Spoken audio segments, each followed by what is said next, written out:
It was a it was a tightly packed room at Lime Rock Park last round. Perhaps in sympathy to the drivers, the organizers have scheduled a place where you can stretch out your legs as a follow-up. Road America remains perhaps one of the most popular and persistent tracks on this series schedule. Fast and containing lots of chances to overtake, this Wisconsin circuit almost never fails to put on a good show.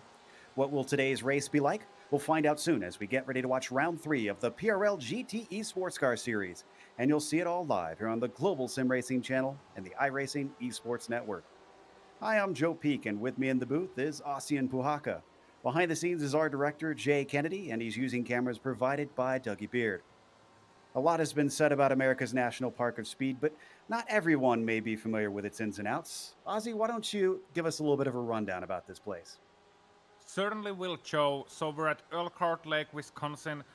4 miles of racing beauty. That's 6.5 kilometers for those uh, empirically challenge. 14 turns, and we'll have a 60-minute race here today. And it is a fast circuit with many sweeping bends and many fast corners to.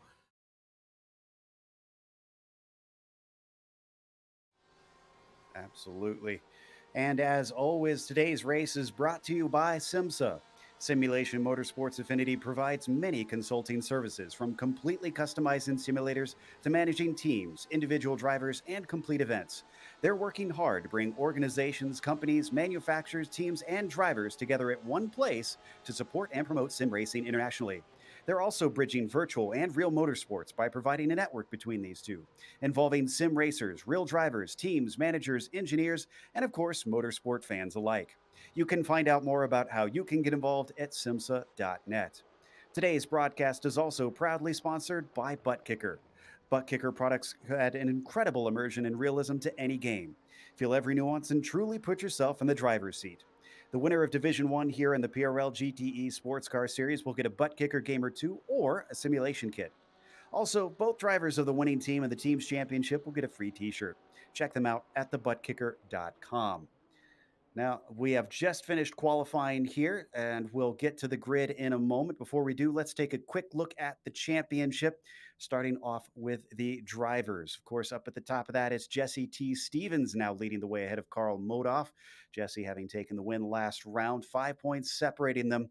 And then Rodrigo Mies giving chase, who's been relatively quick himself, just not able to seal the deal so far. Rubilar and Miller round out the rest of the top five. Ossian, what about the team's championship? It is Punto CL Racing Red on top of the team's championship with Rodrigo Mies and Nicolas Rubilar. SRT Sport Blue with Jean-Marc Tremblay and Jack Broderick in the second place. It's Radicals Online rounding out your top three with Jesse Stevens and Jason Hodgson.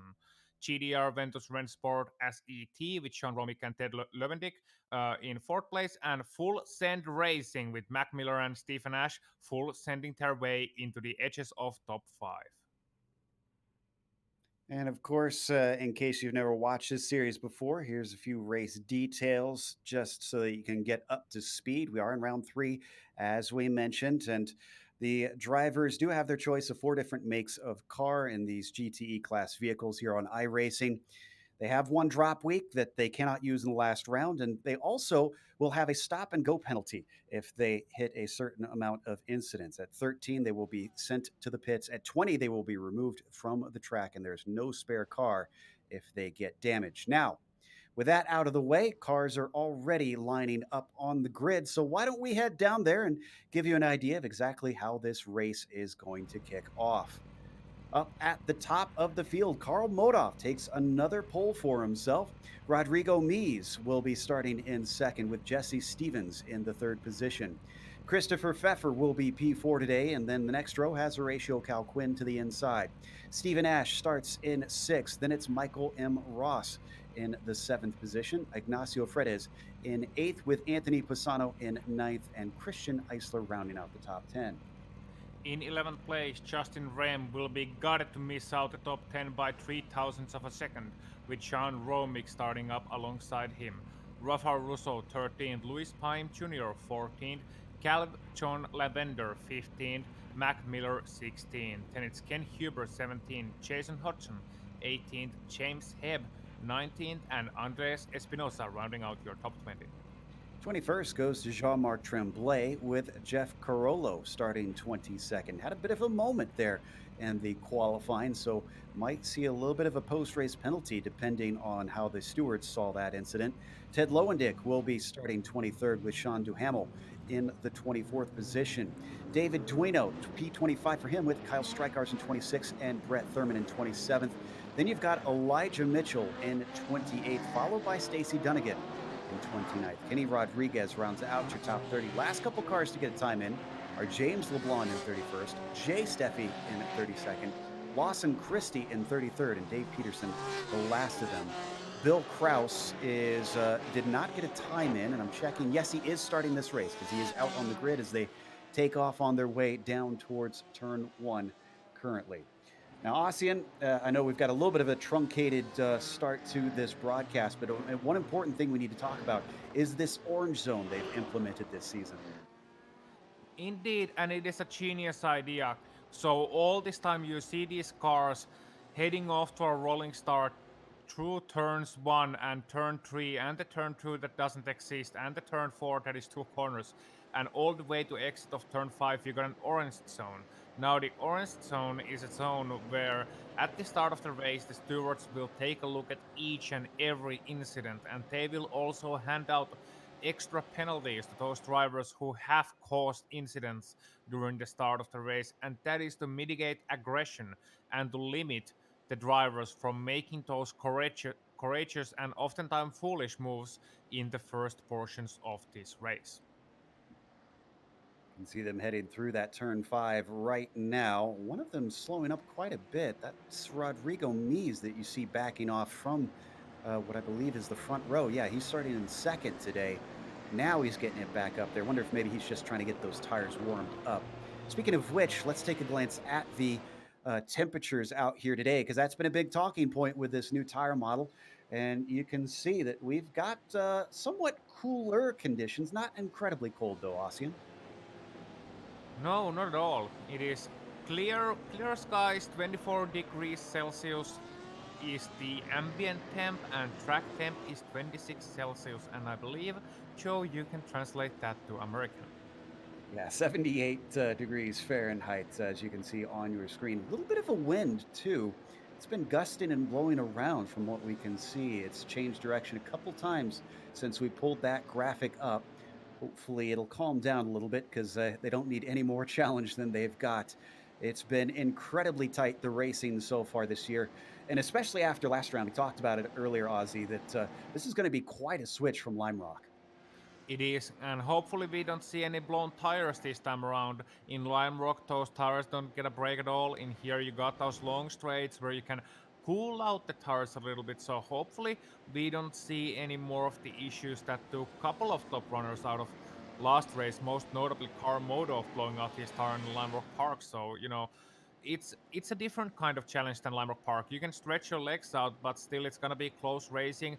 The field will be bunched up together thanks to those long straights, and as they head on towards the run up to the main straight, you can see how they are each and everyone preparing for this race, Joe, and it's gonna be a good one. I can promise you that one. Road America, always good racing.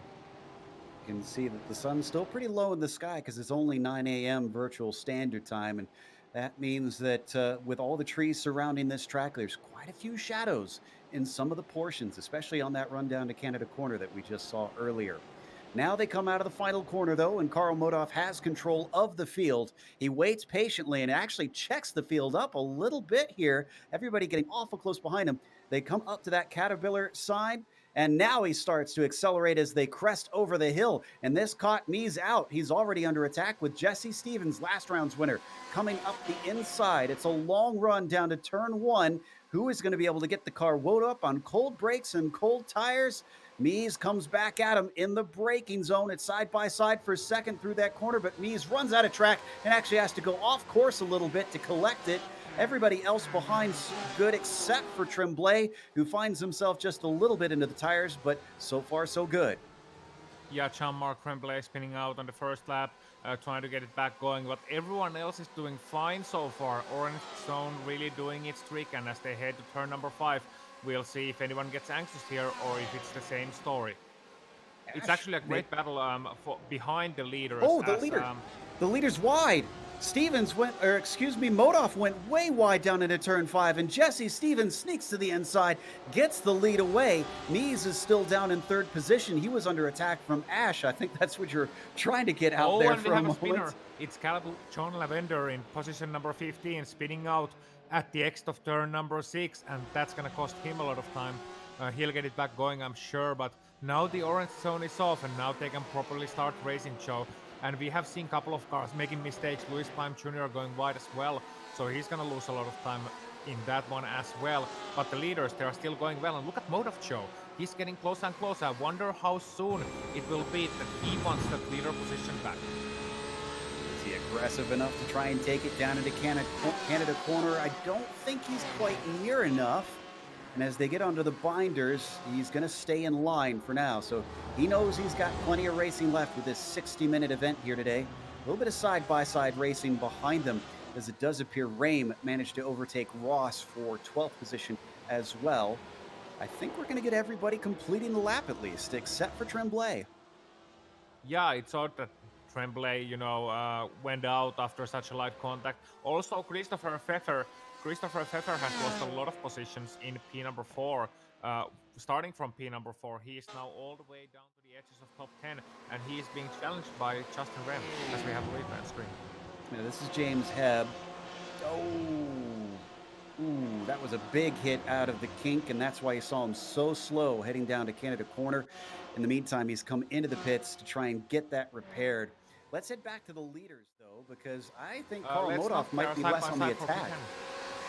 Oh, Oh, yeah, just over.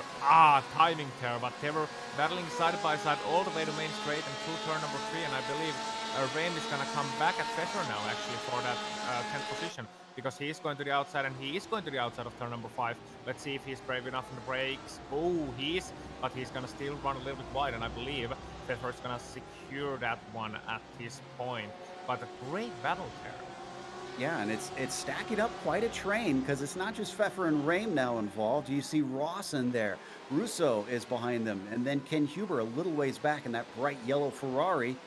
They got a few more cars behind them, but by that point, you get a little bit bigger of a distance as they come down through the Hurry Downs and into the carousel. Let's see if Pfeffer can stretch himself out and keep himself from being attacked into the braking in Canada corner. First, they got to go through the kink, though. Yeah, they have to go to the kink and see them all, bunching up, lining up, trying to challenge each other. I think Ken Huber is actually closest out of these to Rafael Russo if he wants to attack. Let's see if he can make the Ferrari really work. We know how much torque that car has, but no, he is not able to brake quite late enough. However, that's very wide indeed from Russo, and that's going to allow Huber to come back on the exit of the corner, but not quite close enough. Now, one thing I want to mention to our viewers, Joe, is that since the balance of performance on iRacing was adjusted, we have seen some drivers to change cars. They were allowed to do that, and for example, Punto CL Racing, a lot of their drivers have switched to Fords. We might want to head back up to the lead once again, because Modoff staying tucked up right behind the number 36. There you see, as they come out of turn 1, they're bringing along both Mies and Ash. They've separated themselves from Cal Quinn by about 2.5 seconds. So still about 4 cars in play. This is pretty typical of this track here, Ozzy, that we get this sort of pack racing. Yeah, and it's a track that would work great for NASCAR as well. Oh, and as we see, Fred is going alongside Cal Quinn now behind them. So for the 5th position, I believe the Punto cars are finally going to change positions. That is it. And that's an easy job done. Cal Quinn not going to challenge him too much. Will he also allow Eisler through? Yes, he will. So they will switch the rear gunner on the group. And it is awesome to see 3-4 GTs in a group bunched up all like that. But the leaders, they are the real story of the race. I want to see the aggression from Carl Modoff. What can he do after that devastating loss in Limerick Park? And what can Rodrigo Mies do? My love for Rodrigo has not been a secret throughout the course of this season. So, it'll be awesome to see him challenging for a win once again. For a glance there, we were watching Pfeffer, Rame, Romig, and Ross coming from turn 6 with quite a little pack, as we've now come back up to the front. And you can see them swinging it back through the kink once again. This doesn't seem to be the strong point for Modoff. Every time I look back at him, in this half of the course, he seems like he's dropped away a few car lengths from Jesse. Yeah, it is that Porsche quality, and he's in dirt here too, so that's gonna play a part. It's not that huge with these GTE cars, but there is still turbulent wash, and you can feel that especially in the opening laps of this race. Now, another point is that he's noticed that he is not significantly faster than Jesse right now, so he could be just saving his tires for later portions of this race, and maybe saving some fuel as well.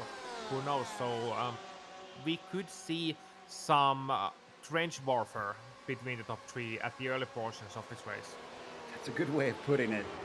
As he closes up on the front stretch, at least gets awful close, but again does not attack. We have seen those fuel games played out in this series quite often, so I wouldn't be surprised if it does become a major factor of who winds up with the checkered flag. Once again, just staying about equidistant apart down the Moraine Sweep with Stevens leading. That's Modot you see behind. And then Rodrigo Mies back there in third. Ash still bringing up the fourth of this quartet. Yeah, and in the fifth place is Ignacio Rodriguez Fredes, uh, in front of his teammate Christian Eisler, in front of his teammate Horacio Calguin, and Anthony Pisano actually catching them up a little bit. So at least catching up Calguin a little bit last time by. Of course, Calguin lost a lot of positions, and they're side by side, I believe, behind him. And a little bit of contact. Huber overtaken by Espinoza, tried to turn in, and Andres hadn't quite turned that wheel, but they get out the other side. Behind them, that is going to allow Mac Miller to catch up, and he's bringing Hodgson in behind also.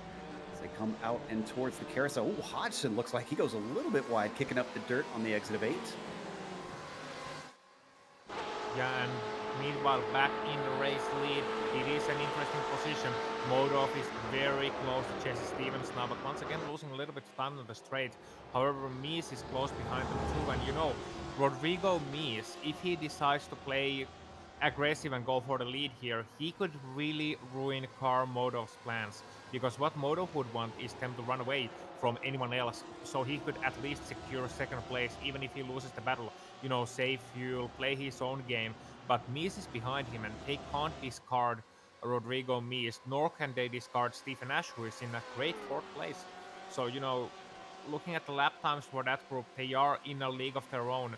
Jesse Stevens 201.7, Modov 0.7, Mies 0.5, Ash 0.8. And just as I was saying that, Fredes was actually able to go with 201.5 as well. So it is an interesting thing. Maybe Punto CL Racing know that Christian Eisler is their best shot at catching up to the group. So if they start battling, they're gonna have to look for some company from right behind them. But so far, so good for our leading group. It's starting to look familiar because we had almost this exact scenario yesterday out in Sonoma with the GT4 Club Sports Series, where we had two winners up at the front, and we had Mies looking for his victory back there. Well, we wound up with a third different victor in that series, so will we have a repeat of that, and can Mies manage to insert himself into the championship? They're starting to drop Ash a little bit. Look at him fall back there. It's about 7/10 to that green and black machine. Yeah, Ash is not looking very comfortable, but he's trying harder and harder to catch up with that group. And looking at the lines through the carousel here, he was very wide last time by. This time by, he's staying up closer to the apex of that corner. Of course, we have two questions always, Joe, at Road America. Number one question is, where is turn 2? And number two question is, where is the apex on the carousel? Well, there's two apexes in the carousel as far as I'm concerned, but then I'm not fast, so not worth asking. Oh, There is we got a one, car on the by the way. wall. That's Pime. Louise Oh Pime no. Jr. finding it in turn 8. Oh, when he made contact, Jay Steffi apparently put himself right in the line that Pime wanted. We're going to look at the replay here.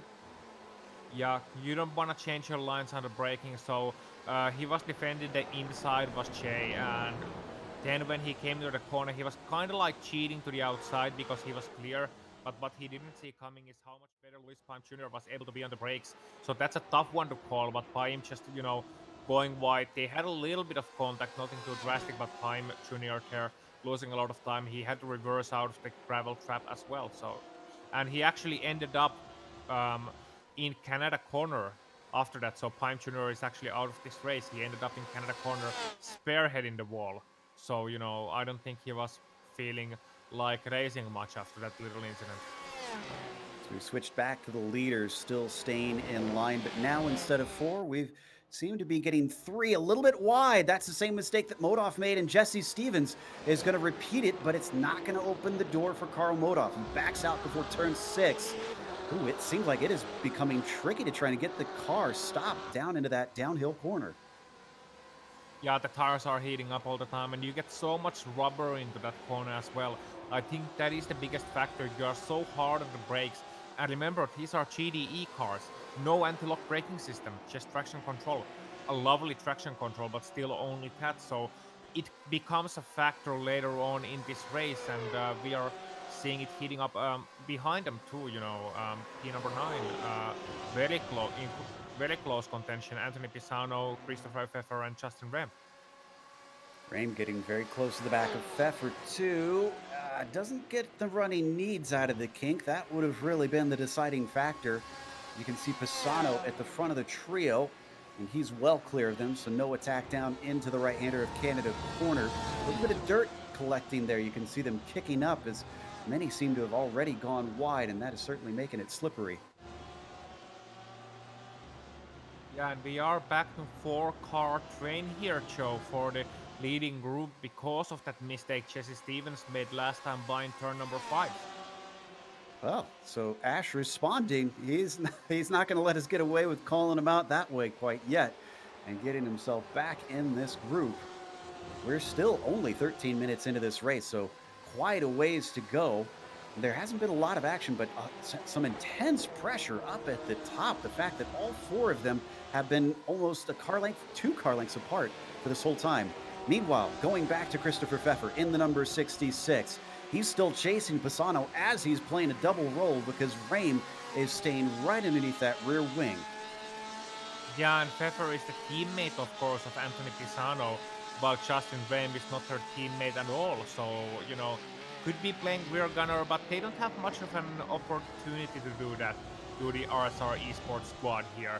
So, they are just fighting it out with each other. We don't know how many team orders these guys have. Some teams we're seeing better coordinated. We saw an excellent example with the Punto CR Racing 4 GDs earlier on. But these guys, well, maybe they just want to race each other. Maybe they want to race each other in peace and not have a third guy there. But, that's just tough luck. That's just racing. And they are having themselves a great tussle here on the bottom end of lap number 7 in positions number 8, 9, and 10. And you saw Pisano going very wide on the carousel there. That was an interesting line.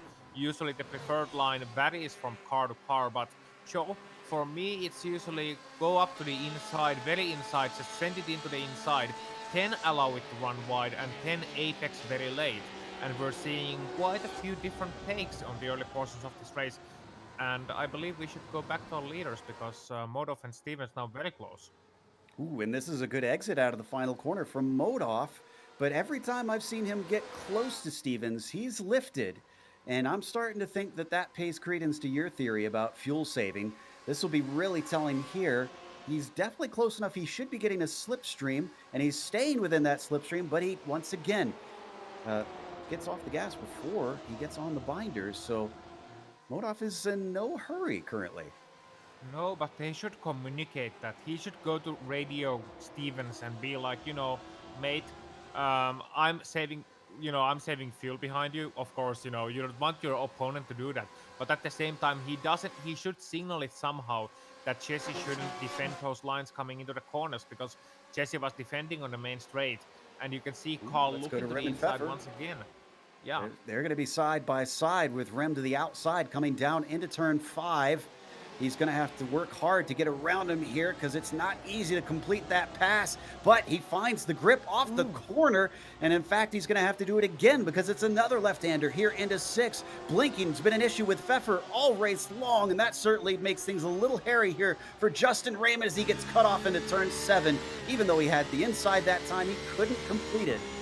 And they touched on the exit of turn number 5, but great job. Oh, and Pfeffer spins and gets T-boned terribly. And Michael and Ross is gonna pass both of them, but Justin Rem T-boning Christopher Pfeffer there on the exit of the corner, and that's because Pfeffer just lost it on the exit of turn number 7, and that is so easy to do. Turn number 8, I should correct.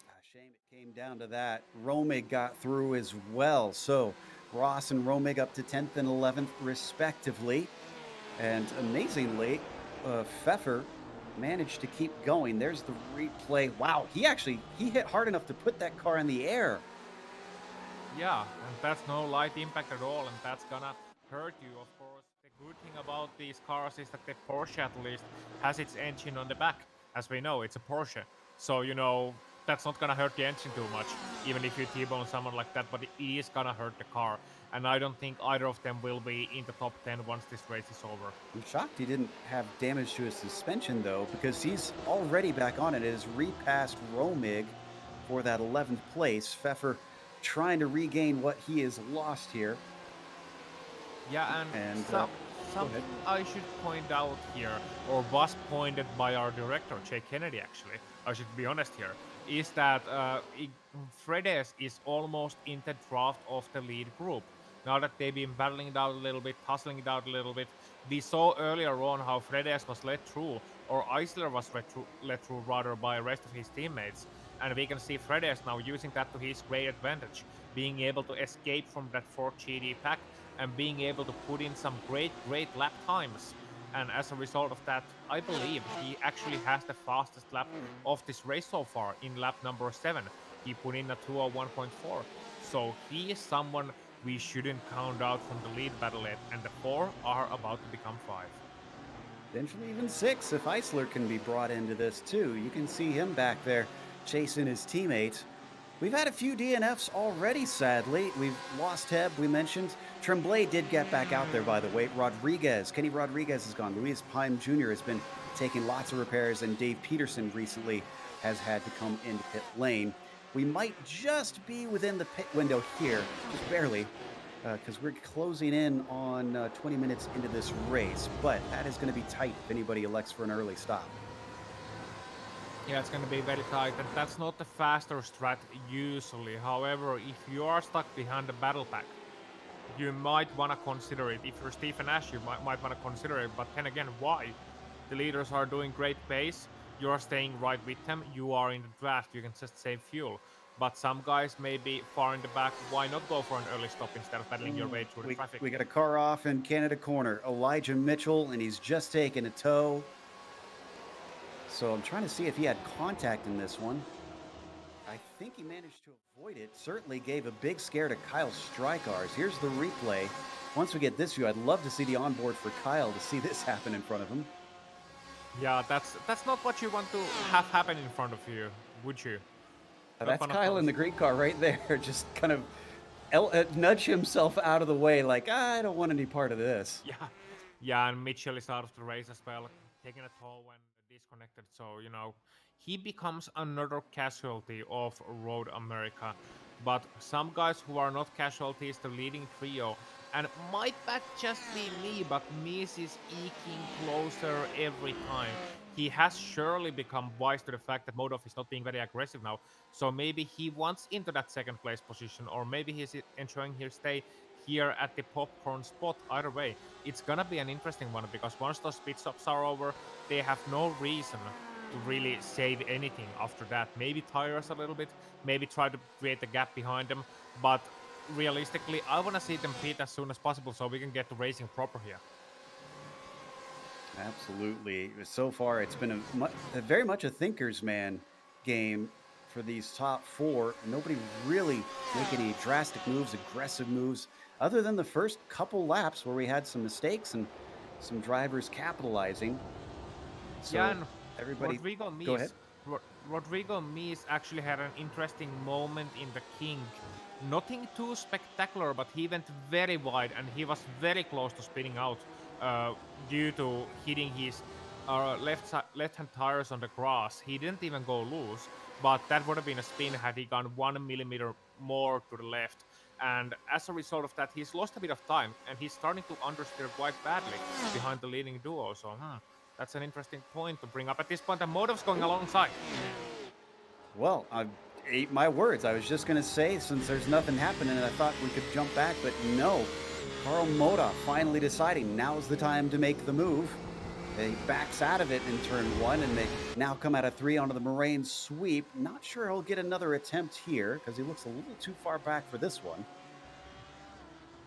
Yeah, Look and at back in this. P number 7, there's a good battle as well. They are side by side, Anthony Pisano as well as Horatio Calguin. And Calguin has been the slowest of the 4GD Punto trio, so he is coming under attack from Anthony Pisano. Now let's see if Pisano can make it work into turn number 5. On the outside, he tries, and not quite able to make the crossover work either, because Calguin is wise to that. He will try into 6, but sees no room there, and as a result has to tuck right back into that wonderful view behind the 4GD.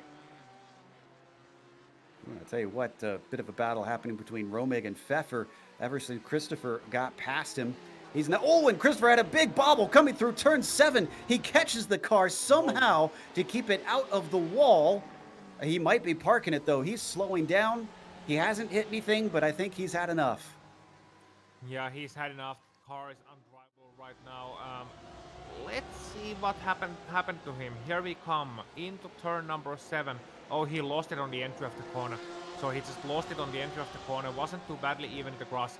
Just tried to turn it in, lost the rear end, corrected it, and then just, went screw this, basically. Absolute shame, because he seemed to have decent pace at top 10. Definitely could have been on the cards today. Let's head back to our leaders, though, because Modoff, this is where he tried to make a move last time, into turn 1. And once again, a good bit of speed and a little bit of slipstream is going to offer him an opportunity. Staying to the inside, Steven plays defense. He goes to the outside. This is definitely attack. This is not the waiting game anymore. Looks for the over-under. He might be able to get this off the corner. Once again, covering off the inside. Stevens making sure turn 3 doesn't give him a chance. He sends it in very deep and shallow, though, and he's going to have a horrible exit. Modoff might actually have it this time. Yeah, and that was a little naughty from Stevens. He changed his line twice heading into turn number 3. You don't want to do that because he was blocking Modov, and thankfully Modov saw that coming because there could have been contact, but he's coming to the outside into turn number 5. Not easy this, but he's gonna get a good entry. Trying for the over-under, nothing doing here, and Mees doing a great job staying out of this one so far. Oof, man, great defense from Jesse Stevens so far, especially dealing with a fast character like Carl Modoff. I'm kind of with you, though. You bring up Mees. I would have thought he would have tried to take advantage of this. You see the leaders battling in front of you. You think that maybe I could get myself in that situation and try and get 2 for 1. Yeah, but he doesn't have a long straight to attack, and he doesn't want to surprise either of them at this point. He just wants to see them battle. The way it ends up, he can save fuel a little bit, and he doesn't want to cause a wreck by being a third car into a two-car battle, because that can so often go so wrong. He could be opportunistic, but he's not seeing a clear move to take a 2-on-1 just yet. There's just no room for him. Maybe if they go alongside each other into the last corner, he can brake very early, get a massive exit, and then pass them both on the main straight. But so far, no room to make a move that would really make sense. So as they come back to where this kicked off twice now in the previous 2 laps, Carl Modoff, he tried it twice and it didn't work twice in a turn 1. Is it time to back off and stop attempting that, or do you keep going at it? Yeah, if the leader is taking a defensive line like this, I don't see why he wouldn't attempt it. Try it on the outside, try to find something else, try to find holes in Jesse's defense. He's gathering information all the time, and that crossover was a thing of beauty. But Jesse goes very hard on defense once again, but not able to lock it off this time. However, what car wanted here was a good exit, however, not quite able to make it work. And once again, Rodrigo and Stephen hanging back at this point. But he's not able to exit as well onto the straight as he was last time. So we'll have to wait and see. I think Carr is now trying, poking, jabbing, prodding, trying to see what Jesse will do, and he knows now that Jesse at least partially drives from his mirrors. And that's something you can very well use to your advantage if you are as good of a racing driver as Carl Modoff is. Because you can then fake a move to the inside, go to the outside, or even the other way around. Fake a move to the outside, last second lunge to the inside. You can really easily fool a middle driver like this. So he's just trying to find out what kind of driver is Jesse Stevens and using that to his advantage at the later portions of this race. So Carl is being very intelligent and very careful and very calm and collected so far. This is another good one coming out of the carousel, but then you got to get the launch off the kink too. And Carl Modov does that pretty well. If it didn't work in turn one, maybe it'll work in Canada Corner. Once again, holding off as shallow as possible to force him to the outside. Jesse Stevens, this time he sends it in way too deep. This should be an easy over-under for Carl Modov. No, he gets cut off before he can get in there. No room for him to try it there. He had a great exit. That's what you want to do. Let's see if he tries it in the last corner. No, he doesn't.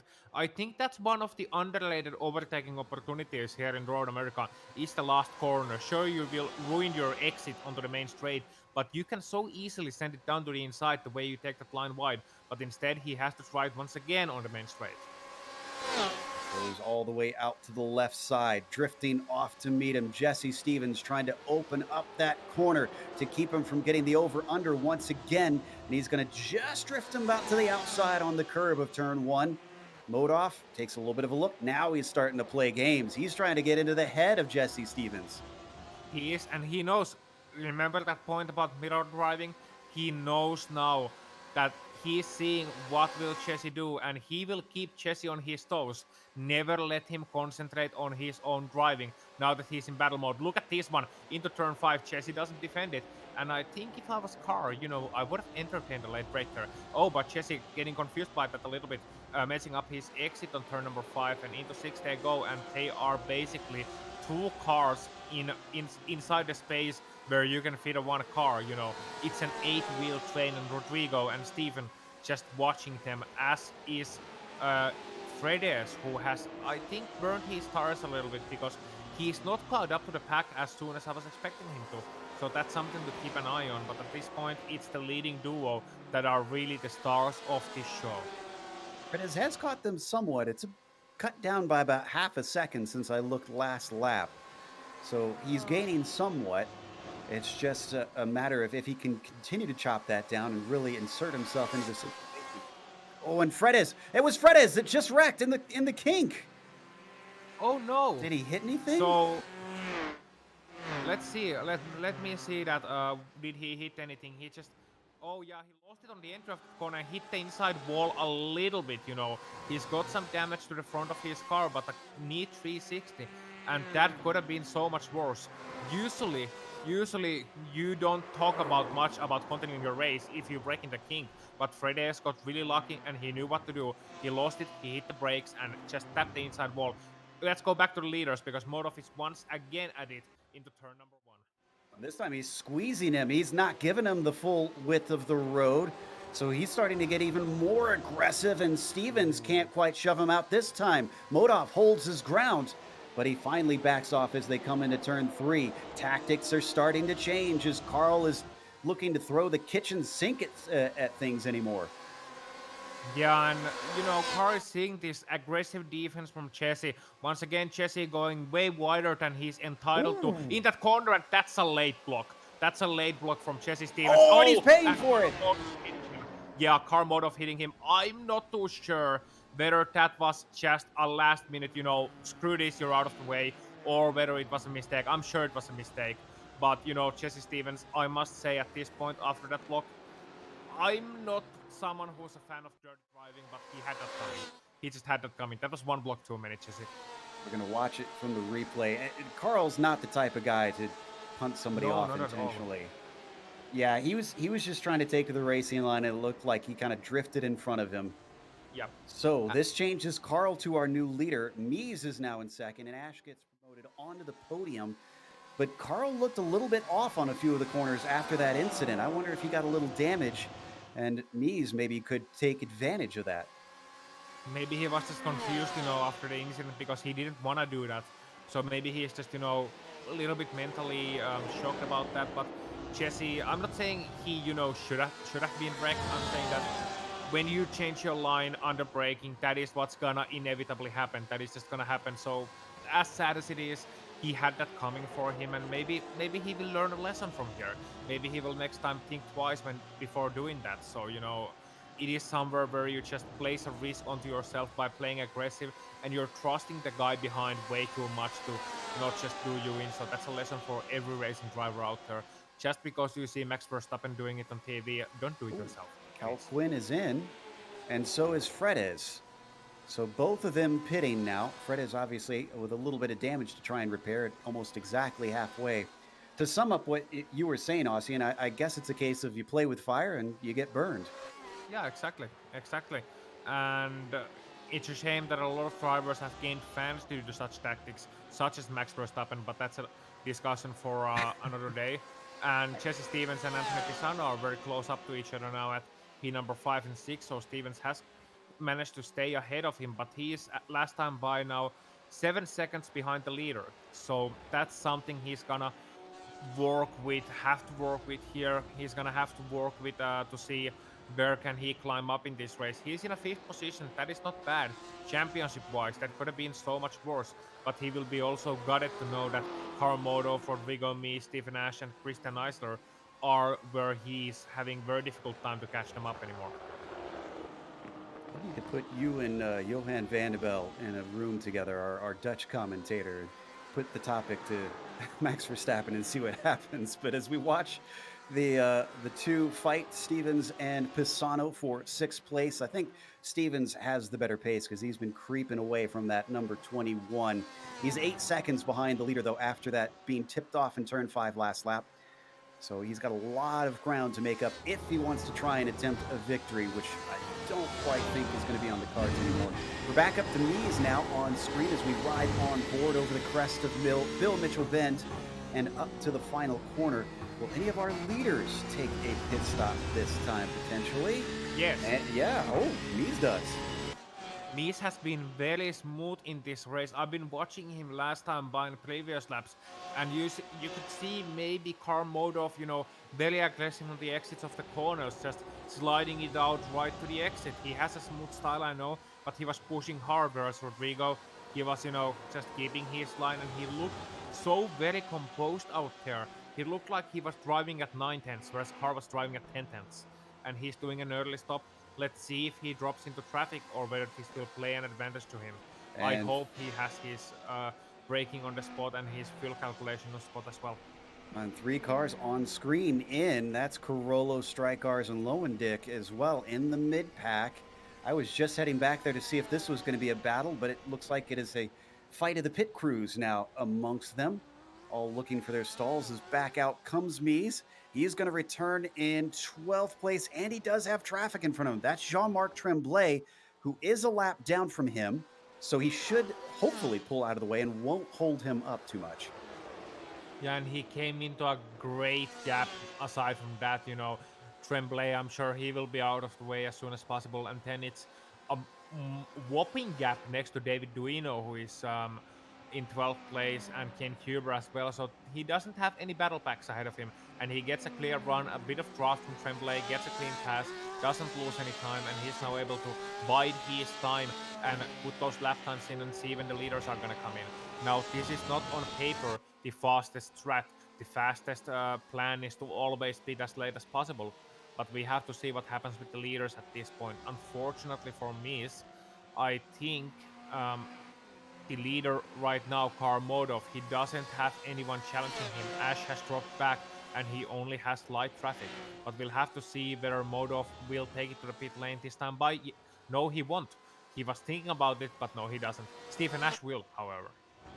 You see him ducking into pit lane, and we also saw exiting that Corolla was ahead of Strykars. You might have noticed that Lowendick had a very slow stop, so he's now 4 seconds behind them. Not sure what cost the 172 so much in pit lane. A bunch of our leaders are in. Ash, Eisler, Stevens, Pisano is in there, Ross, Romig. You know what? I think Modov may get 1 lap more than everybody else simply because he played so patient on that first stint. Yeah, he was saving fuel, and saving fuel, it is a great strat.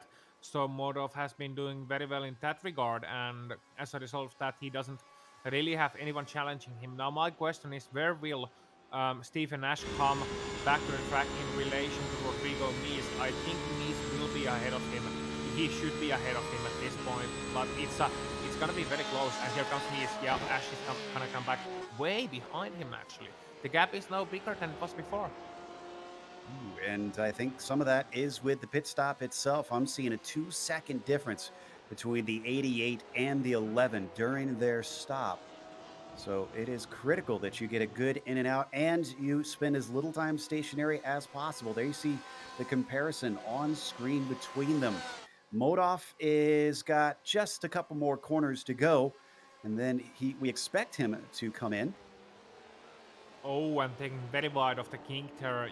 I thought about 10-10s earlier. His line is very precise, and it always stuns me how consistently these drivers are able to take the king because it is not an easy corner. And they are side by side, I believe, further back there as well. There's a good battle. I believe that was Russo and Rem. And Rem is trying to the inside once again, turn 5, but nothing doing there. Trying for a crossover, see if he's able to make it happen. These are positions, well, on paper positions 16 and 8, but of course, Russo just did his pit stop, so that is screwing it up, and Rem has already done it before.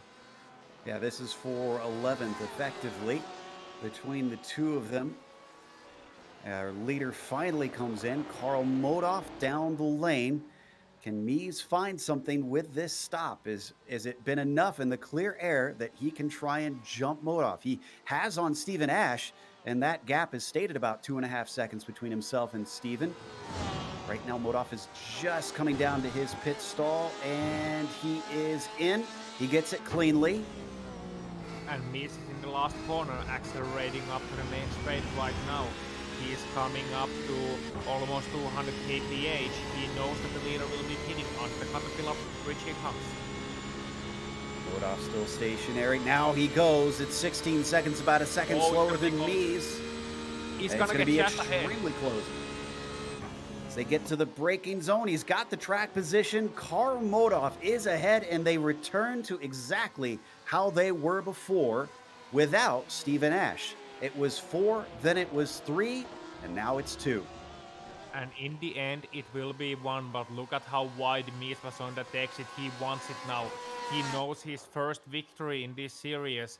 It is just half a second away. He can see it, and he can see the man to meet the legend, Karl Modoff, in this series. Just ahead of him, and Modoff goes wide, and here comes Mies into the lead. They are side by side show heading into turn number 6. Oh, it's Modoff locking up his brakes, and that means Mies will go into the lead. This is amazing. Too much pressure maybe for Karl Modoff. Maybe it was the golden tires after a pit stop. Maybe it was the extra fuel load. Either way, Modoff making a mistake, and Mies was right there to capitalize on it. And now it will be up to the man from Chile to hold on to that lead against one of the legends. Remember, it was on turn 5, that very turn, lap 1, that we saw Karl Modoff, if I could get my tongue under control, do the same thing. Just blew the corner and gave up the lead. So twice in one race. Mies now, though, has to play defense, because we've seen Karl is no slouch. And if he was saving fuel in that first stint, you have to imagine there might be a little bit of pace left in the car. Yeah, there has to be some pace left. And Modoff was a little bit faster on the first stint than Rodrigo. Rodrigo had the draft and he wasn't able to get close, but I'm wondering how much has Rodrigo saved his tire? How much has he saved knowing that there will not be a battle on the first stint, but here he has to defend to the inside heading onto the main straight because car is very fast indeed.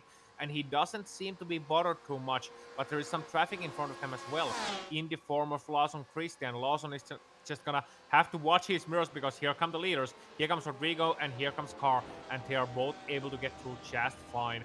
And Rodrigo once again going a little bit wide in first corner.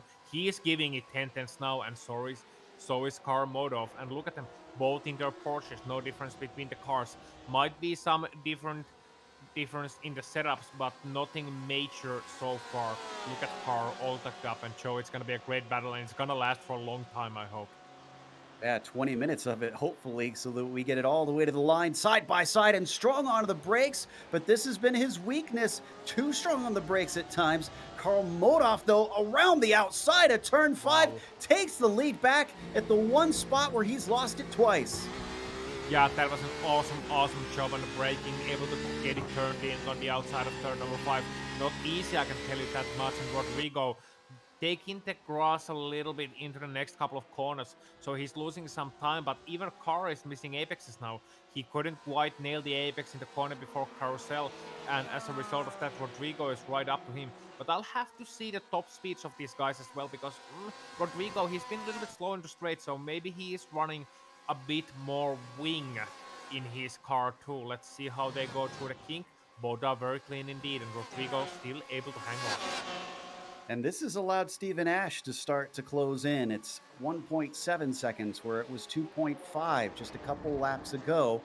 I'm sure he's enjoying them battling back and forth, as it could allow him to sneak a win potentially.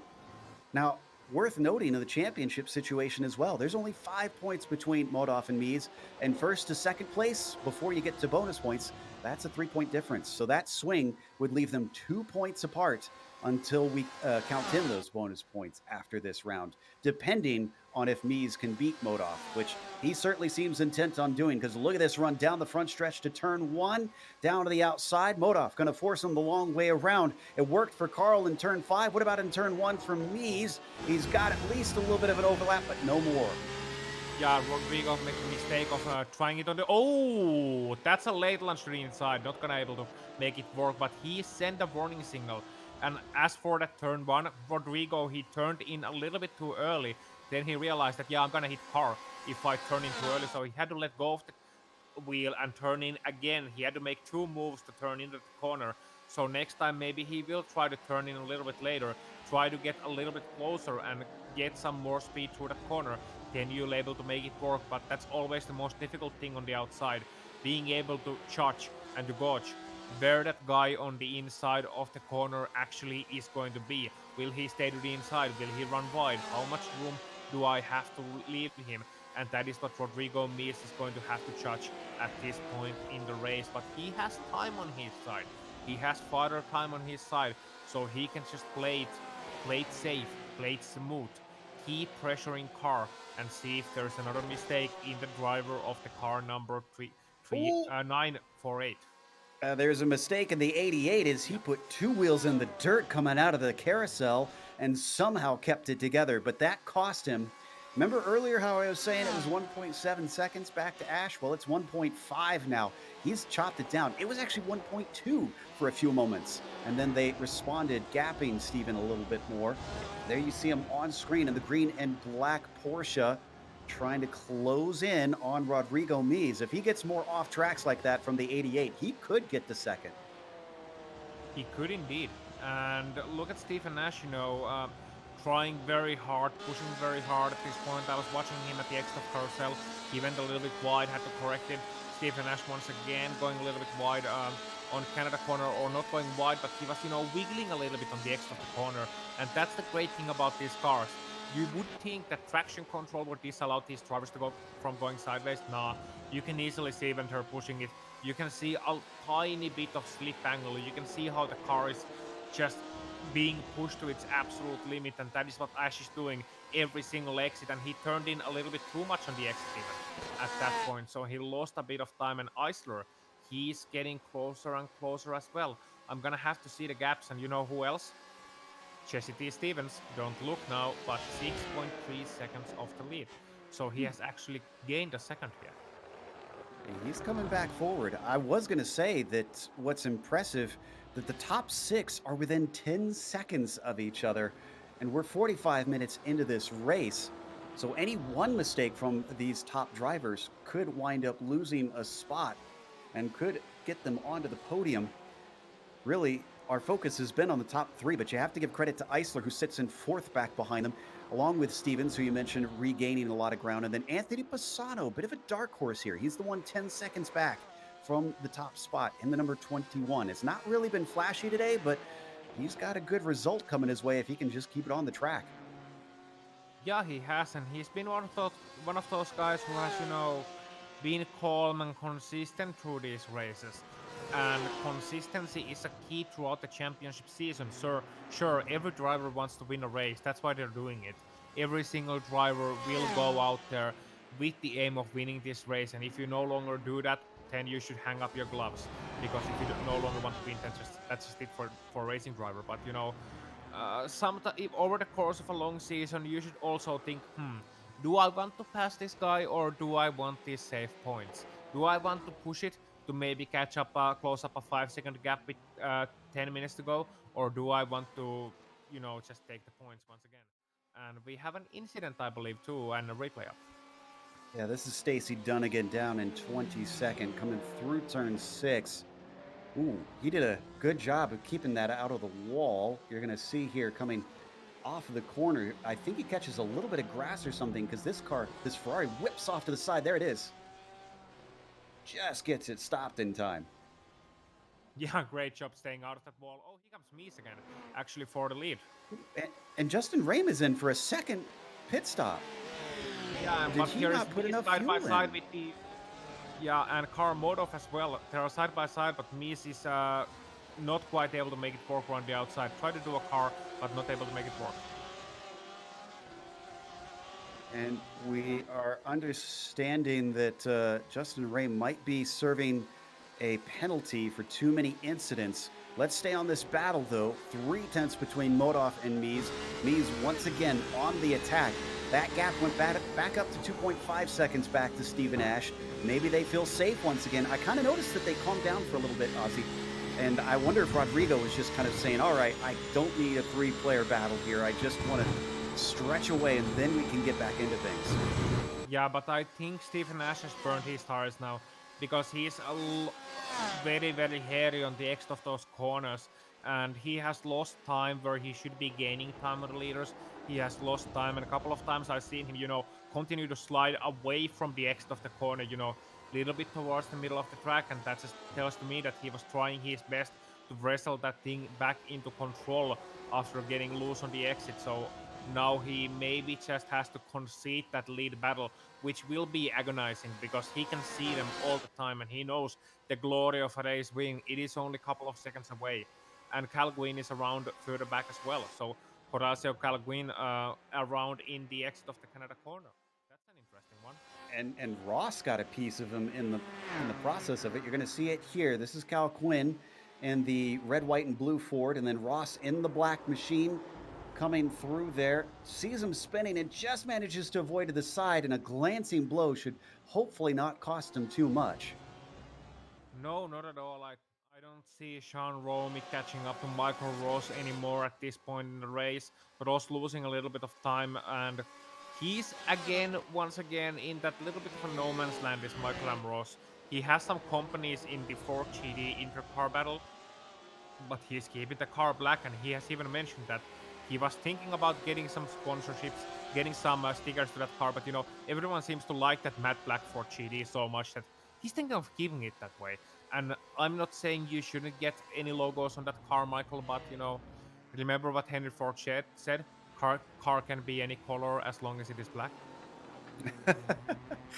Also, by the way, don't need to go to it. Dunnigan had another off in Canada corner. He's struggling at the end of this race, but still continuing on. Let's keep our eyes fixed here on this battle with between Mies and Modov. Mies looking for a win, Modov looking for his second of the season.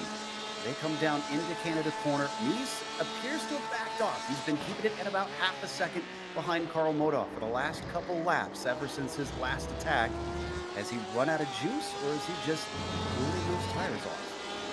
Maybe he's biding his time, he's scanning car motor for any mistakes, and once he sees a weakness, then, well, I don't know, but you can maybe a Metallica reference here, or maybe you can just call him Rodrigo Mies Seek and Destroy. I don't know, but he's looking for the final strike. Well, Mr. Mies Seek and Destroy. there you go. I like that.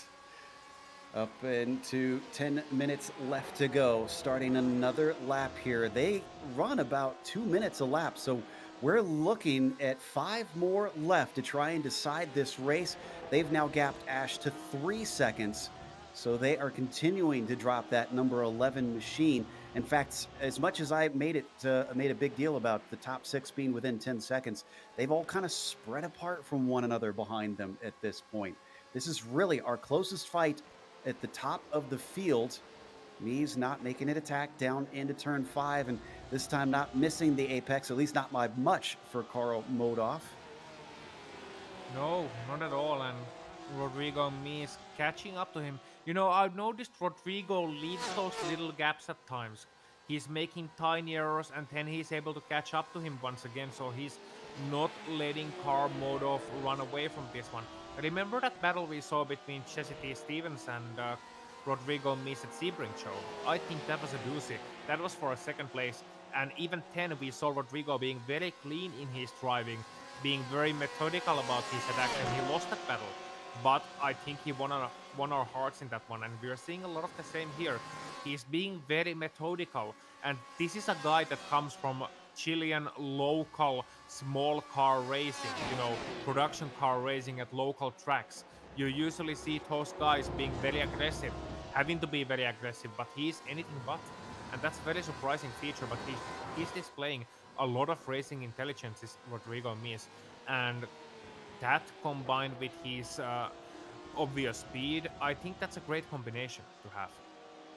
I wonder if because of his real world racing experience, he's gotten that sense of protecting the car. And that's why he's so methodical, just trying to work his way through it and then not really throw away, thousands of dollars equipment in real life. Even though the car is free here, if you've been it still costs you championship points. So coming across turn 1 and down into 3 once again, he keeps it at that steady half a second gap up to Carl Modoff. If he wants to beat him over the course of a championship, I can tell you, Rodrigo, from watching Carl compete in multiple seasons, you're going to have to beat him out here on track. Yeah, yeah, you're gonna have to. But Rodrigo certainly giving him, you know, an eye-opening thing that he's able to hang on to Karmodov, because it is not a large number of people that are able to hang on to Karmodov, not in these championships. We've seen Jesse Stevens early on in this race. We've seen Ash and Eisler do it sometimes, but really it's not a large group. And you know, it reminds me a lot of Lotus 79 maybe with Gernot Frisch, you know, in the lead of that group a lot of the time. And I always say the best driving school for Lotus 79 is 1 second behind Gernot Frisch. Unfortunately, it's not a driving school that allows for many people in attendance because not many people are able to get it. Kar Modov, on the other hand, he's more of a guy who is usually calm and consistent, but he's able to find that absolute crushing pace at some point. But he's also finding ways to eke out every last bit of performance from that GTE car. And I think Rodrigo, what he's doing here, he's watching, he's learning, and he is learning fast, and he's thinking of ways of how can he attack. Let's give a little bit of a quick reminder of some of our other close fights. Maybe, no, actually, no, let's stay here because this is the best run we've seen from Mies coming up the front stretch. I wonder if that was a small bobble from Modoff off the final corner. He went immediately defensive. Oh, and he's going to try and have to hold him off the long way around. Now, he's done this before. Oh, he outbreaks himself, and he's off the course. Rodrigo Mies, and his one chance, throws it away. He hit the grass. He hit the grass on the outside. He was trying to get a little bit too wide. Hit the grass. He was aiming to brake on that little bit of a curb to the left, but he was braking it just a bit earlier. And once he turned in, he was a passenger. But for a moment, he was ahead of Karmodov. Unfortunately, and sorry for those who lost their ears, he also lost that podium position and indeed has dropped all the way down to P number 5 as a result of that. But I will give him credit. He tried. It was the smallest of touches to the grass. And that sent him down to 5th. So Ash is now in 2nd. We talked about the cool collected drive as we now, is this Fredes in a little bit of a fight? This is trying to get past Romig to his outside as they come down into turn 5. He's going to outbrake him, but he gets a little bit too hard on the throttle, so Romig pulls the over-under, and he's going to get it right back into 6th. Yeah, well done from Sean Romig, identifying that there is a chance on the exit and not actually running into Fredes on the exit. That would have been so easy to do once Fredes lost it. He stayed calm and he put the throttle on and moved to the left at just the right time and is able to say to Fredes, no, you can't get it that way. You're going to have to try again, sir. How about Christian Eisler in all of this? This guy qualified 10th, and the Iceman has now moved himself up into the podium.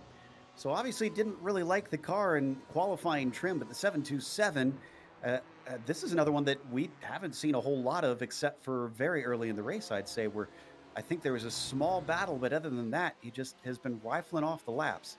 Meanwhile, we stay on the fight here between Fredes and Romig coming out of Canada corner. Romig holding track position in 8th. Yeah, and Fredes is very close to the back of him. Fredes knows that he had him already once. He could be ahead of him, but he also knows that there's not much ahead of them that they can catch on to at these final laps of the race. So he will just have to take this fight to the end. And Romig knows the same. So Romig will be using every single inch he has of that Porsche to make it as wide as possible, and as such, not allow Fredes room to go through. But Fredes mighty fast on the straight line and mighty aggressive on the entry of the corner. You can see him snapping a little bit on the entry there, so he will try his best to get past Romig, but it will not be easy. But this will be a good battle. Ford versus Porsche. Off the corner this time, Romig with a slightly better launch, but the slipstream equalizes things as Fredes starts to pull him back in. You can see him getting bigger on this gearbox cam. And down to the inside, defensive move from Romig, keeping him back. Thinks better of it. A little bit of blinking too from Fredes. Yeah, some minor blinking, but he's able to get it back under control. Romig was cheating a little bit there, not cheating in the wrong way, just cheating to the inside, leaving a car with inter. And I think Fredes was looking into it and thinking, if I was just a little bit closer, I could launch in there, but not doing it this time by. But you can see him thinking. You can see the cogs working in his brain, and you can see the racing driver in him going like, if this was the last lap, I might just fancy it and look out for that move in case Romig decides to be a little bit sloppy on his defense once again. So down into the kink one more time. We've already seen one driver get a penalty, we believe, for too many incidents. Fredes does have to keep concerned about that as well, because you could wind up with a time penalty after the race if you make that last lunge and accrue too many of them. They're coming up to lap traffic. This is Bill Kraus, who we've already seen the leaders go by a little earlier. He's been pretty good about getting out of the way of people. Let's see what he can do here. He's going to get a nice opportunity up the front stretch, and there he goes. Yeah, and he's doing it very well too, being very predictable about it, moving out of the way, seeing that there is enough gap so I can move out of the way. And Bill Kraus is not in a bad position himself. He is 25th after starting 35th. He started all the way to the back and he's gained up to 10 positions thanks to other people crashing out mostly. Oh, and here comes Fredes trying it on the outside, but not enough room there. So he's certainly getting more and more aggressive as this goes now. And meanwhile, further ahead, Joe, I believe it is who you dubbed the Iceman, getting ever closer to Steve Nash. I will have to give credit to Bill Zahn, who dubbed Christian Eisler the Iceman. Right now, he's calmly and coolly closing in on Steven, but he's still about 0.8 back, so he's not within attacking range. We will get white flag next time by from Karl Modoff, and there you see the lap comparison of Eisler chopping away at that lead. Yeah, he's being consistently a little bit faster. We can see last time by 202.2, Stephen Nash 202.7, losing half a second last time by. Unfortunately for Eisler, he will really have to get on it at this point because the gap is still almost a second. It is a second. And as they come to white flag, he only has so many opportunities, so he really has to find something or hope that Stephen Nash will crack on these last couple of corners. Bad and news the last for, lap as well. For fans of Fredes. He had a slide in turn 6 that didn't send him off course, but cost him a number of tenths on Romig. So that battle has gone away. In the meantime, we should get the white flag from Modoff. It's going to be a little tight here, but as he comes to the line with a few seconds left, yes, indeed, he will get the white flag. 3-second gap back to Stephen Nash. He's maintained it to about 9/10 to Eisler. There you see the Ford of Christian Eisler still giving chase, but as you said, a lot of work to do in very little time if he wants second place. That's if he wants it. Third place is a good run from 10th. I don't know if I'd be pushing that hard. He's a racing driver. he will be pushing it, trust me.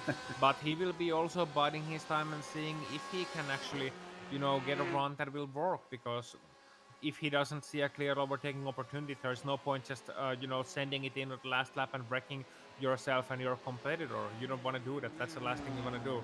Just because it's last lap, it doesn't allow for idiotic moves. And I'm sure Eisler will know that, and he will know that. If Ash makes a mistake, maybe I'll get one more chance. And he is getting mighty close. So suddenly, Stephen Ash, I was looking at him earlier. He had maybe burnt his tires a little bit, so he will just have to be conservative, calm, and collected here on the last lap, and so far so good for him. If they do come together, Jesse Stevens would actually promote himself back onto the podium. Actually, second place if he gets by both of them. But this is all a big if at this point, and there's very few corners left to try and decide those ifs. Huber going for a last lap attempt as he tries to attack Hodgson. He's been in a battle with him, and Huber is going to manage to get it. Yeah, looking earlier, that was a good battle, good tight group for those guys. But it has been tight groups for Karl Modov as well.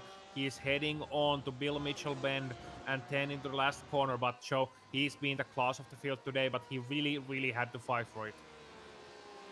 He absolutely did. He's earned it. It's going to be win number 2 for Karl Modov as he climbs up the hill the last time today to cross the line and take the victory here in Wisconsin. Ash responded to the pressure and pulled himself away, weaving in celebration. He loves that second place. Eisler with a well-earned third. Stevens recovers after some contentious moves to get fourth. Yeah, he will, and it will be a disappointed Rodrigo Mies in the 5th place. Behind them, it'll be a couple of other guys.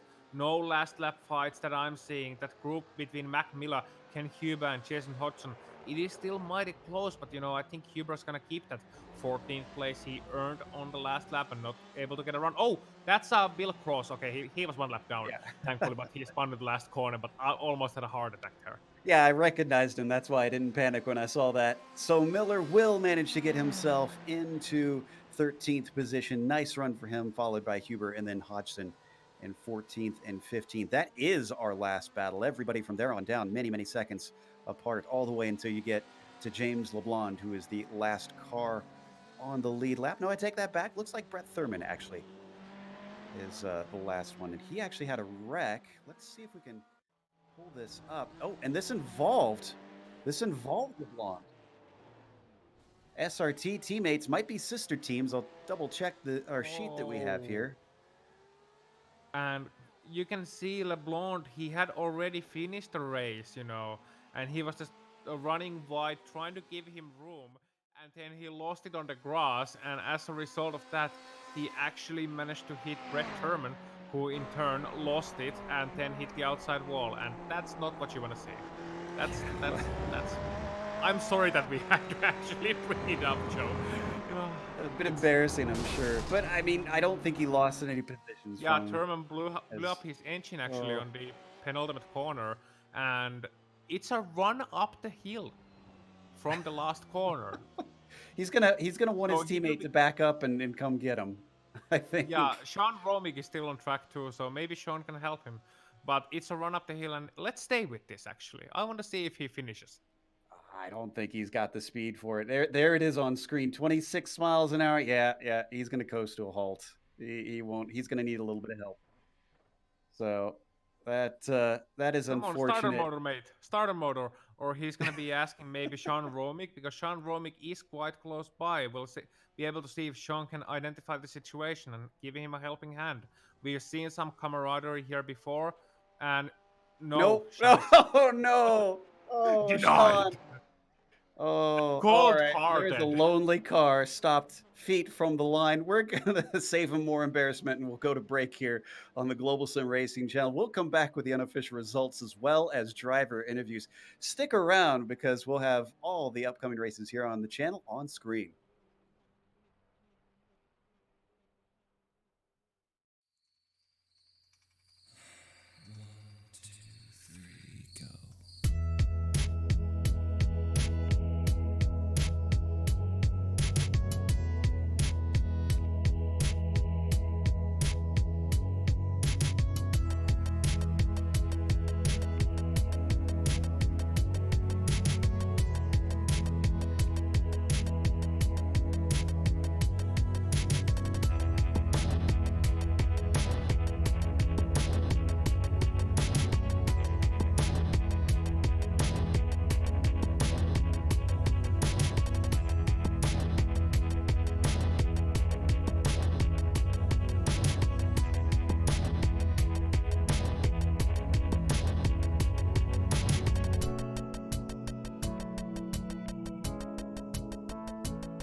Welcome back to Road America. We just watched round three here in the PRL GTE Sports Car Series.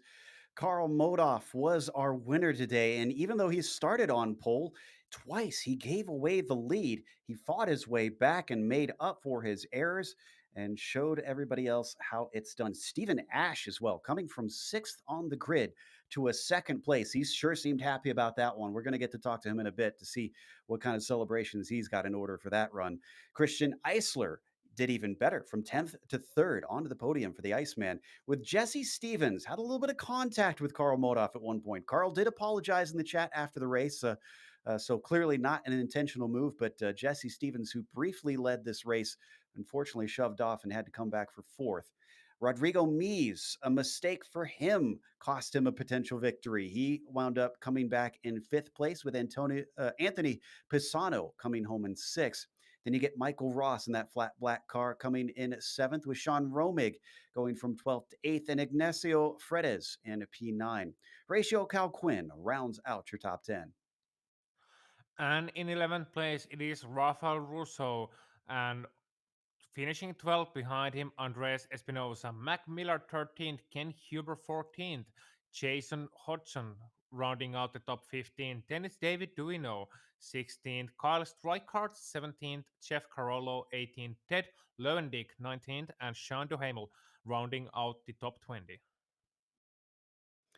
Then you get into 21st. It was Justin Rame who unfortunately suffered a penalty earlier in the race. Jay Steffi, 22nd for him, with James LeBlond in 23rd. Both of them coming up a roughly 10 places. Brett Thurman was the first one a lap down, unfortunately, not be able to find the finish line with his engine expiring. Bill Kraus behind him at 25th, and Jean Marc Tremblay, another one lap down at 26th. From there, you get DNFs all the way on down to the end. So, an unfortunate end for those drivers, but not for Carl Modoff, who takes win number 2 in this season. First one came in the first round, second one coming here at Road America. And as we pull Carl into the booth here, looks like, Carl, you've managed to rack up another one, but let's talk about turn 5 a little bit here, because it seemed to be a little bit of an Achilles heel today. Twice you handed away the lead. Was that cold tires both times? Yeah, turn 5, man. Yeah, cold tires both times. The track was really hot, or very slippery anyways, compared to throughout the week. Most of us, I think, were facing the same issue. And, I tried to brake a little earlier than normal, and I was trying to just drive nice and easy, especially out of the pits on the first lap. But just right at the bottom when everything compresses, just a little too much brake pressure there, locked up, and cost me huge. I probably could have got it into the corner both times, but the risk of spinning was, once you get the car rotating like that. So I just decided it's a long race. Let's go off the track. But yeah, definitely not something you want to do to start the race. Like, build your confidence, like blowing the end of the straightaway. Yeah, I'm sure that was a little bit embarrassing. But then off also seemed you had that incident with Jesse. We saw you apologize post race. Thoughts on that battle? It did look a little aggressive from Jesse's front, if we're honest. Yeah, I don't ever want to make contact with another competitor. So, I wanted to race it out. So I'm sorry that we weren't able to finish and have a badass, back and forth battle. Sorry for my language. But, I felt that he was making a lot of late maneuvers under braking. So, I thought it was the outside. I got on my brakes, and then he kind of, I don't know, I'll have to watch it back and see what happened. I felt like he was moving under braking a lot, and that's kind of what happened. I felt for 5 there, just kind of moved over, just hit my left front a little bit. Might even been a little bit of net code there, but yeah, a little bit of aggressive racing there. I don't mind that, but yeah, unfortunate we had to make contact. You just meant a donkey, as in the biblical sense. So, uh, next round, we're heading off to Spa, which is another very high speed track like this one. You could almost count Sebring a bit like that, I would say. Do you think that these very fast courses are kind of your forte compared to places like Lime Rock? Uh, I don't know. I think I like the technical stuff. So Sebring really technical with all the bumps. Lime Rock, I unfortunate my set ended up blowing the left front tire out, with 5 to go or whatever. I was having a good race there. Um, Here, I've always really loved this track, and it is very technical when you get really into the weeds. And then, so yeah, I like the more technical driving, and I feel like some of these tracks, give that. Spa is tough. I think it's going to be really hard next week. The BMW makes a lot of downforce and a lot of mid-range power, so it's great for that track. I think Jesse will be tough, but we saw Rodrigo's really fast, and he's going to be tough to. He's going to be right there too, and the Fords, they've kind of gotten a boost, and the Ferraris with the BOP change this week. So next week could be anyone's game. Looking forward to it and getting some good practice in. So hopefully I can pull off another one. Well, you certainly got your work cut out for you because there are some fast drivers in here now. Congratulations on another victory, sir. Thanks, gentlemen. Thanks, GSRC, PRL, everyone for hosting this, and then Delta Sport team for just all the support. Appreciate it, guys. Was Carl Modoff our winner here today at Road America. Up next, second place finisher Stephen Ash, ready to join us as Ossian has caught up with him.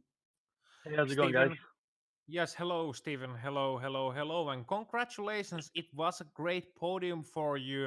And early portions of that race, you were very close to that battle pack.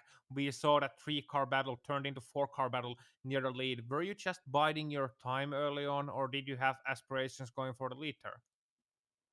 Yeah, coming off the P2 last week at Lime Rock, I was feeling really confident coming into this week, and I think I had really good pace, but I was struggling a little bit to keep with those guys at the front there.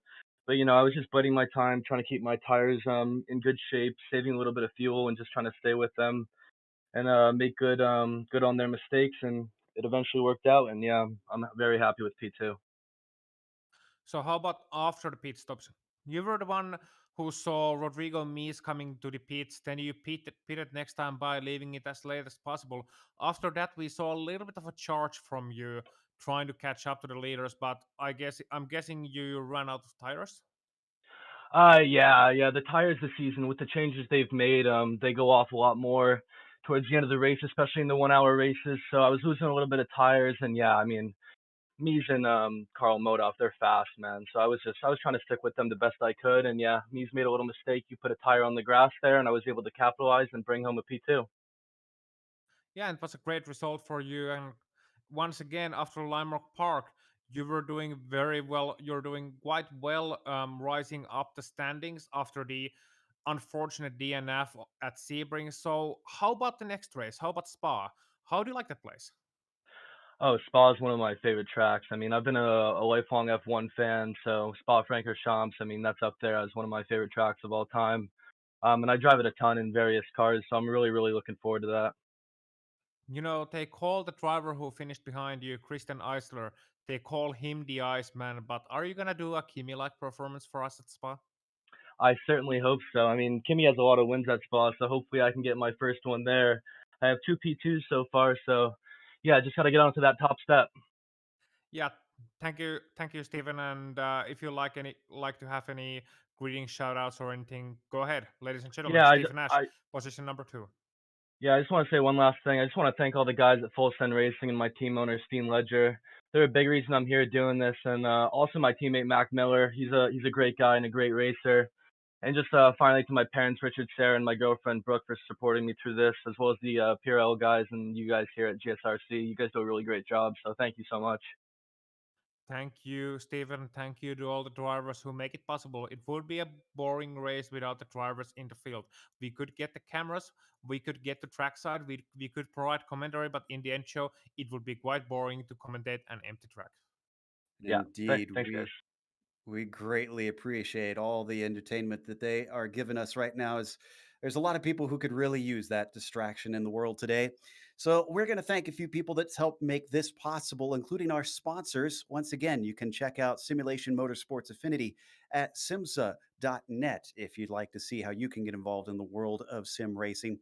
And also, if you have a sim rig and you want to see how to improve it, check out the ButtKicker. You can find them at thebuttkicker.com. They have all kinds of cool stuff to add to the realism of your sim rig. Also, thanks to the companies that provide the software and the hardware for our broadcasts that are listed here on your screen. Additional thanks go to June Lalonde, who provides our wonderful music. See the screen for how to get hold of more of her great work. Thanks to the team today, Ossian, Jay, and Dougie. If you'd like to find out more about GSRC, including upcoming races, you can find it at globalsimracingchannel.com. Also, check out our social media where our Twitter is at GSR Channel, Facebook is Global Sim Racing Channel, and Instagram is GSRC_Graham. If you'd like to support the channel, check out our merchandise store at gsrc.storeenvy.com. The link is in the description below, where while you're down there, make sure and subscribe here to our channel. Just click the big red button that says subscribe. The next race is going to be at Spa, as we mentioned, Tuesday, April 7th at 9 p.m. Eastern. We have upcoming races for other series listed on the screen, so check those out and mark them down on your calendar. But until next time, race clean, race hard. We'll see you on the track.